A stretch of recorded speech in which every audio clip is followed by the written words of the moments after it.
இந்த வீடியோல Naruto Shippuden season 6 episode 120 நம்ம பார்க்க போறோம். இந்த எபிசோடோட ஓப்பனிங்லயே பேட்டில் ஃபீல்ட்ல காட்டுவாங்க. மீனட்டோ லீஃபோட ரீஇன்ஃபோர்ஸ்மெண்டா வந்திருப்பாரு. ஹாமாக்கி மீமுரா கிட்ட சிச்சுவேஷனை பத்தி கேட்கவும், எனக்கு தெரிஞ்ச வரைக்கும் அங்க 50 பேருக்கு மேல எதிரிகள் இருப்பாங்க, கம்பேர் பண்ணா இங்க 4 பேர் தான் உயிரோட இருக்கும் அப்படின்பா. ஸ்டோனை சேர்ந்த ஷிபிட்டோ ஆசுமா, விஷயங்கள் நம்ம கண்ட்ரோலுக்கு வந்துருச்சு, எல்லாரும் ஒன்னா போய் அட்டாக் பண்ணலாம் அப்படின்பா.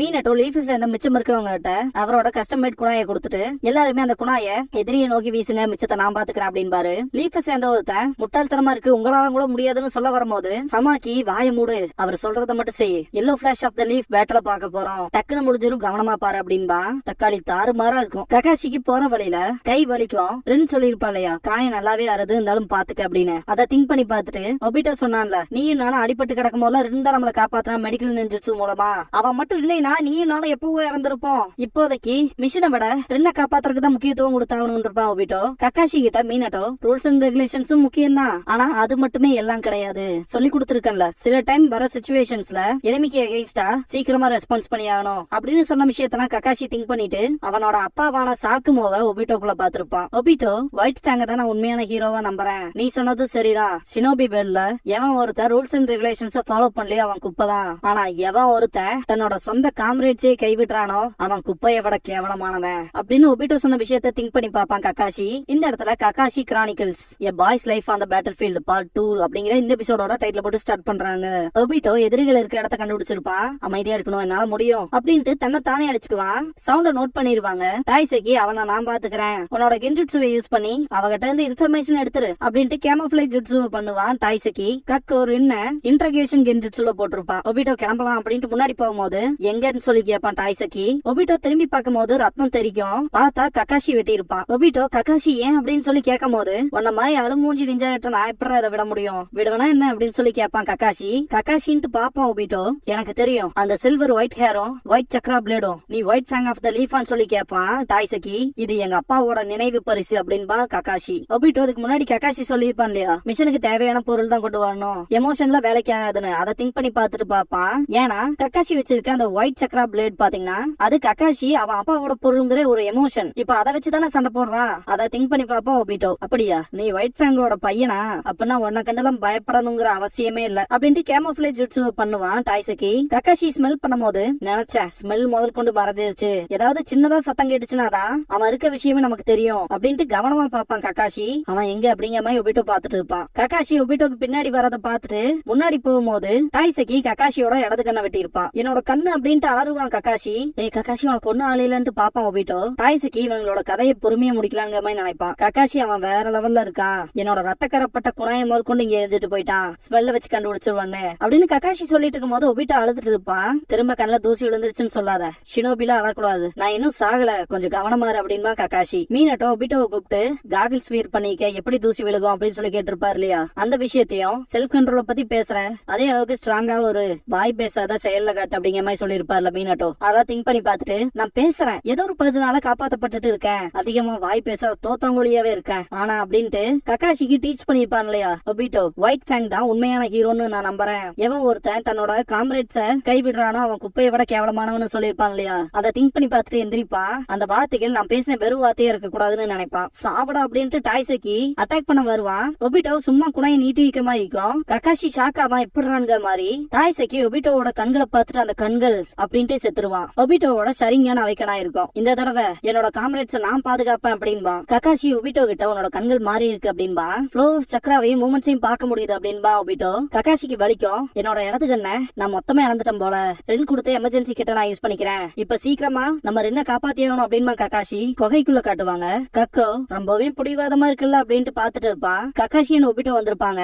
ரெண்டு சின்ன பசங்களை ஹேண்டில் பண்ண முடியல அப்படின்ட்டு எந்திரிப்பான். ஒபிட்டோ ரென்ன ஷரிங்கன் மூலமா பாப்பான். அவரோட சக்ரா ஃப்ளோ டிஸ்டர்ப் ஆயிருக்கு, உன்னோடது என்னோட மாதிரி இல்லாம டிஃபரெண்டா இருக்கு அப்படின்பா. அவ கென்ஜுட்சுல மாட்டிருப்பா, இன்ஃபர்மேஷன் எடுக்கிறக்காக இந்த விஷயத்த பண்ணிருக்கானுங்க அப்படின்னு ககாஷி சொல்லும் போது, பொடி பசங்க மாதிரி இல்ல அப்படின்பா கக்கோ. இதுக்கு முன்னாடி உங்களோட சண்டை போட்டுருக்கோம்ல, அவன் ஃபாஸ்டா இருக்கான், கொஞ்சம் அலர்ட்டாரு அப்படின்பா ககாஷி. சரின்பா ஒபிட்டோ ரெண்டு பேரும் ஃபைட் பண்ண ஆரம்பிச்சிருவாங்க. கக்கோவோட வெறித்தனமா சண்டை போகும். ஒபிட்டோக்கு மூவ்மெண்ட்ஸ்லாம் செம்மையா தெரியும். ககாஷி கக்கோவை பிளேட வச்சு அட்டாக் பண்ண வரும்போது கக்கோ அவனோட ரெண்டு பக்கம் இருக்க கத்தி வச்சு அட்டாக் பண்ண வருவான். அந்த மூவ்மெண்ட்டை அப்சர்வ் பண்ண ஒபிட்டோ அவனோட கால்களால அவன் கையை தட்டி விட்டுருவான். ககாஷி கக்கோவை வெட்டி அந்த பக்கமா ஜம்ப் ஆவான். ஒபிட்டோ பின்னாடியே போவான். ககாஷி ரென்ன கென்ஜுட்சுல இருந்து ரிலீஸ் பண்ணி விட்டுருவான். ககாஷி கக்காஷி ஒபிட்டோ அப்படின்ட்டு பாப்பாரு. நாங்க உன்ன காப்பாத்தான் வந்தோம் அப்படின்னு ஒபிட்டோ சீக்கிரம் கிளம்பி ஆகணும் அப்படின்பா கக்காஷி. கக்காஷி கட்ட விட்டுறக்குள்ள கக்கோ எந்திரிச்சிட்டு 2 பேரும் நல்ல டீம் தான், ஆனாலும் பொடியனுக்குதான் இப்போ எதிரியோட கைகள்ல இருக்கீங்க அப்படின்ட்டு ஹெட் ஸ்டைல் ராக் பிரேக்கர் பண்ணுவான். வெளியே போயாகணும்ட்டு 3 பேரும் ஓட ஆரம்பிச்சிருவாங்க. கக்காஷி மேல கல்லு விழுந்து கீழே விழுந்துருவான். ஒபிட்டோ கக்காஷியை தூக்கி போட்டு பார்க்கும் போது அவன் மேல ஒரு பெரிய பாறை விழுகும். கக்கோ எஸ்கேப் ஆயிருப்பான். இன்ஃபர்மேஷன் கிடைக்காம போயிடுச்சுட்டு தான் கடுப்பாவான். ஒபிட்டோ கக்காஷி இருந்து ஓகேவான்னு சொல்லி கேப்பா. 2 பேரும் பாக்குறப்ப ஒபிட்டோவோட பாதி உடம்பு தான் இருக்கும், வலது பக்கம் உடம்பு மொத்தமா பாறையால கவர் ஆயிருக்கும். கக்காஷி ஓடி வந்து அந்த பாறையை நகர்த்தறதுக்கு ட்ரை பண்ணுவான். ஒபிட்டோ வேணாம் விடு, என்னோட வலது பக்கம் மொத்தமா போயிருச்சு, என்னால அங்க எதையுமே ஃபீல் பண்ண முடியல அப்படின்பா. கக்காஷினால அந்த பாறையை நகர்த்த முடியாது, ரொம்ப கடுப்பாவான். இப்படி நடந்திருக்க கூடாது அப்படின்ட்டு ரென் ஒபிட்டோவை பார்க்கும்போது கண் கலங்கும், பார்க்க முடியாம அழுவா. கக்காஷிக்கு மனசே இருக்காது. ஆடாச்சே, நீ சொன்னதை நான் ஆரம்பத்திலேயே கேட்டு ரென்னை காப்பாத்த வந்திருந்தோம்னா இதுல எதுவுமே நடந்திருக்காது அப்படின்ட்டு அழுக ஆரம்பிச்சிருவான். ரென் பக்கத்தால போய் உட்காருவா. நான் கேப்டனா இருந்தேன்ன, ஜொனினா இருந்தேன்ன அப்படின்னு கக்காஷி கத்தும் போது, ஆமால நான் மறந்துட்டேன் கக்காஷி, நீ ஜொனின் ஆனதுக்கு அப்புறமா நான் மட்டும் தானே உனக்கு எந்த பரிசுமே கொடுக்கல அப்படிங்கும் போது கக்காஷியோட முகமே மாறும். உனக்கு எது கொடுத்தா நல்லா இருக்கும்னு எனக்கு பெருசா தெரியல, ஆனா இப்போ ஒரு யோசனை வந்திருக்கு. ஆனா கவலைப்படாத, யூஸ்லெஸ் ஆளா இருக்காது, எக்ஸ்ட்ரா பேக்கேஜ் மாதிரி நான் என்னோட சரியான உனக்கு கொடுக்கறேன் அப்படின்பா. கக்காஷி ரென் 2 பேருமே ஷாக் ஆவாங்க. கிராமம் என்ன சொன்னா என்ன, நீ வேற லெவல் ஜொனின், நான் அதை அப்படிதான் உணர்றேன், இதை ஏத்துக்க அப்படின்பா. ஒபிட்டோ ரென்னு கூப்பிட்டு மெடிக்கல் நிஞ்சுட்சுவை யூஸ் பண்ணி என்னோட சரியான மொத்தமா எடுத்து கக்காஷியோட இடது கண்ணுல வச்சிரு அப்படின்னு ஒபிட்டோ சொல்லவும் ரென் சரின்ட்டு கக்காஷி இந்த பக்கம் வா, சீக்கிரம் அதை பண்ணியாகணும் அப்படின்னு கூப்பிடுவா. கக்காஷினால அதை ஏத்துக்க முடியாது. நான் சாக போறேன், நான் உன் கண்களா இருக்கனே, வருங்காலம் எப்படி இருக்குன்னு அதுல பாத்துக்கிறேன் அப்படின்பா ஒபிட்டோ. கக்காஷி நிமிந்து பாப்பா. இதுக்கப்புறமா வெளியே காட்டுவாங்க. கக்கோ ஜாலியா உட்காந்துட்டு இருப்பான். அந்த குகை மொத்தமா அழிஞ்சிருக்கும் இல்லையா, மொத்தமா உடச்சுக்கிட்டு மேல கக்காஷி வந்து நிப்பான். இன்னும் உயிரோட தான் இருக்கியா, விடிவாதம் நம்போ அப்படின்பா கக்கோ. கக்காஷியோட கண்கள் கலங்கி இருக்கும். பொடியனுக்கு தானே, ஷினோபியை பொறுத்த வரைக்கும் அழுகவே கூடாது, விஷயங்களை முடிச்சிடலாம், அழுமூஞ்சி சீக்கிரம் வா அப்படின்பா கக்கோ. கக்காஷி இடதுக்கண்ண நீக்கினதுக்கு அப்புறமா அதை பார்த்த கக்கோ, இந்த பையன் முதல்ல விட இப்ப டிஃபரெண்டா இருக்கா அப்படின்னு திங்க் பண்ணுவான். உள்ள மாட்டி இருக்க ஒபிட்டோ ரென்ன பாத்துக்க கக்காஷி அப்படின்பா மனசுக்குள்ள. கண்டிப்பா அப்படின்ட்டு கக்காஷி ஒயிட் சக்கரா பிளேட் எடுப்பான். கக்காஷி அட்டாக் பண்ணுவான். அவனோட பிளேடு உடஞ்சிரும். டக்குன்னு சிடோரி பண்ணி கக்கோவோட கதையை முடிச்சிருவான். கக்காஷி குகைக்குள்ள ஒபிட்டோவோட கைய புடிச்சிட்டு உட்கார்ந்து இருப்பாரு. கக்கோவை பார்த்து பயப்படுவா. ஒபிட்டோ பயப்படாதருன்னு அப்படின்பா. கக்காஷி அவன் கதையை முடிச்சிருப்பான். கக்காஷிக்கு இது ஒரு மோசமான சிச்சுவேஷனா இருக்கும். எனிமியோட ரீஇன்ஃபோர்ஸ்மெண்ட் எப்ப வேணாலும் இங்க வரலாம், ரென்ன கூட்டிட்டு கிளம்பு அப்படின்பா ஒபிட்டோ. ரென்னோட கைய விட்டுருவான். ரென் கைய தொட போகும்போது பரவாயில்ல கிளம்பு அப்படின்றான் ஒபிட்டோ. கக்காஷி ரென்ன கூப்பிடுவான். பின்னாடி பக்கமா பார்த்தா எதிரிகளோட ரீஇன்ஃபோர்ஸ்மெண்ட் வந்திருக்கும். எர்த் ஸ்டைல் எர்த்குவேக் ஸ்லாம் பண்ணுவானுங்க. ரென் சீக்கிரம் என் கைய பிடி அப்படின்னு கத்துவான் கக்காஷி. ஒபிட்டோ சீக்கிரம் அப்படின்பா. ரென்னுக்கு மனசே இல்லாம கக்காஷி கைய பிடிப்பா. ஒபிட்டோ மேல இன்னும் சில பாறைகள் விழுகும். ரென் ஒபிட்டோன்னு கத்துவா.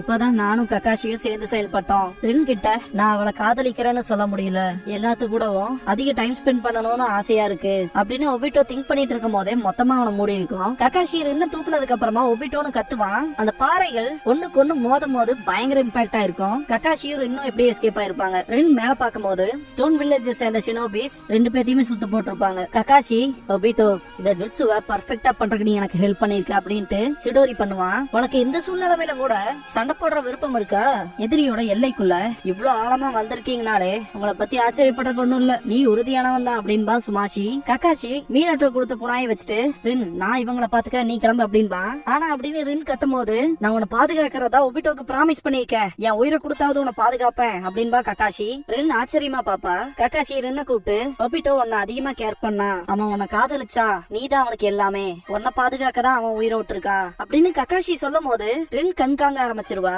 அப்படின்னா கக்காஷி உனக்கும் என்னோட உணர்வுகள் புரிஞ்சிருக்கணும்னு சொல்லி கத்துவா. நான் உன்னை கைவிட பார்த்தேன், நல்லா கூப்ப அப்படின்னு கக்காஷி சொல்லவும் ரின்னால எதுவுமே பேச முடியாது. எல்லா பக்கம் இருந்துமே அட்டாக் பண்ண வருவாங்க.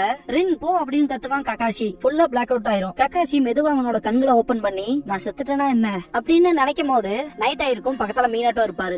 சுயநலனுக்கு வந்துட்டியான்னு சொல்லுவாரு. சென்சர் நீங்களா எப்படின்னு சொல்லி கேட்பான் கக்காஷி. மீனாட்டோ டிரான்ஸ்போர்டேஷன் டெக்னிக் யூஸ் பண்ற அந்த மார்க்க இந்த குணாயிலையும் போட்டு வச்சிருப்பாரு. அப்படிதான் கக்காஷியை காப்பாத்தி இருப்பாரு. அப்படின்னா எதிரிகள்னு சொல்லி கேட்பான் கக்காஷி. அவங்க எல்லாத்துக்கதையும் நானே முடிச்சிட்டேன் அப்படின்பாரு. கக்காஷி அலறிக்கிட்டே ரின் எங்கன்னு சொல்லி கேட்பான். இதோ அங்க இருக்கு அப்படின்னு கை காட்டுவாரு. கக்காஷி கிட்ட என்னால சரியான டைமுக்கு வர முடியல அப்படின்னு மன்னிப்பு கேட்டுட்டு ரின் நடந்த விஷயத்தெல்லாம் சொன்னா அப்படின்னு மீனாட்டோ சொல்லும் போது ரின்ன காட்டுவாங்க. வானத்தை பார்த்துட்டு இருப்பா. அடுத்த நாள் அந்த பிரிட்ஜை உடைச்சிருப்பாங்க. தி தேர்ட் கிரேட் நிஞ்சா வார், பேரும் கூட தெரியாத ஏகப்பட்ட ஷினோபிஸோட உயிரிழப்புக்கு அப்புறமா இந்த பெரிய போர் கடைசியா முடிவுக்கு வந்துருச்சு. அதை விழிக்கும் போது நிறைய புராண கதைகள் உருவாயிருச்சு. நிறைய கிரேட் ஹீரோஸ் பத்தி அடுத்து வர ஜெனரேஷன்ஸ் எல்லாருமே பேசுவாங்க. நடத்துவாங்க, த பேட்டில் ஆஃப் கன்னாபி பிரிட்ஜ். அந்த நாள்ல 2 ஹீரோக்கள் அவங்களுக்கான ஷரிங்கானோட ஹிடன் லீஃப் வில்லேஜ்ல பிறந்திருக்காங்க. ஒருத்தன் அவன் பேரை கல்லறையில பதிச்சிட்டான். அப்புறம் இன்னொருத்தன் கக்காஷி ஆஃப் த ஷரிங்கான் அப்படின்னு அழைக்கப்படுவான். காலப்போக்குல அவனோட துணிச்சல் கதைகள்லாம் எல்லா எல்லைகளையுமே தாண்டி பரவுச்சு. அப்படிங்கிற விஷயத்த தேர்ட் ஹோக்காகே சொல்லி முடிக்கும் போது மெமோரியல் ஸ்டோன் முன்னால ஒபிட்டோவோட காகிள்ஸும் ஒரு பொக்கேவும் இருக்கும். இதோட இந்த எபிசோட் முடியுது. நருட்டோ எபிசோட்ஸ் பத்தி பேசுறப்ப ஆல்ரெடி நான் சொல்லிருப்பேன், இப்ப இருக்க ஷினோபி வேர்ல்டுக்கும் இதுக்கு முன்னாடி இந்த ஜெனரேஷன் இருந்ததுக்கும் ஏகப்பட்ட டிஃபரன்ஸ் இருக்கும்னு. அந்த விஷயத்த இந்த 2 எபிசோட்லயும் உங்களால நல்லா பாத்துருக்க முடியும். இந்த எபிசோடோட ககாஷி கைடன் அப்படிங்கிற எபிசோட் 119 and 120 கண்டெயின் பண்ண ஆர்க் கம்ப்ளீட் ஆகுது.